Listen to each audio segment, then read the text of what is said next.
Scholars say Eritrea's Afeworki has been exercising a veto over any possibility of resolving the ongoing war on Tigray. Alex Waal, executive director of the World Peace Foundation at the Fletcher School of Law and Diplomacy at Tufts University, made the remark in an interview with Tigray activist Unauthorized. According to Waal, the destruction of Tigray is for Isaias an existential issue, and his recent offensive on the Shararo-Bademe front portended the final attempt to crush Tigray. Now, should he prevail, not only will he crush Tigray, but he will become the dominant factor, the key ruler, if you like, in the whole of the Horn of Africa.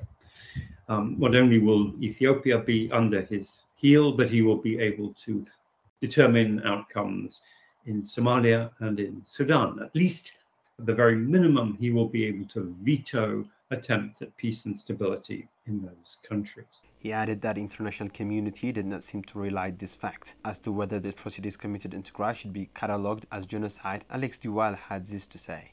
If there's any case in the contemporary world where the term genocide is applicable, it would be Tigray.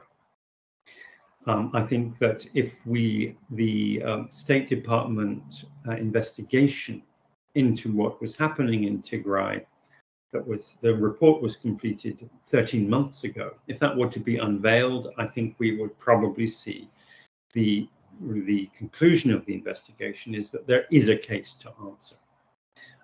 As you say, the acts constitutive of genocide have been committed, and the intent is there, at least among some of the key perpetrators. But Waal cautioned against fetishizing the world genocide and advised not to forget the equally heinous and internationally persecutable war crimes and crime against humanity. If we fetishize the term genocide, we may end up misleading ourselves. There is no international obligation in law to intervene to stop genocide.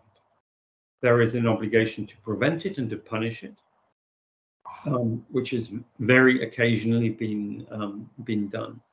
But the genocide is not, in international law, is not worse than crimes against humanity. The two are co-equal as the most terrible crimes on the book. So, if you ask me, yes, I do think it is genocide. I do warn that talking about genocide as though somehow getting an acceptance of genocide in the international community would make a huge difference. I don't think it will make a huge difference, sadly. Alex Waal noted that calls by the international community for stopping the fighting, leaving Isaias and Abiy Ahmed intact is a key dilemma to Tigray leadership. He argued that there is no easy solution to the ongoing war on Tigray without a credible international peace process based on correct analysis of the role of Eritrea in fomenting regional disaster.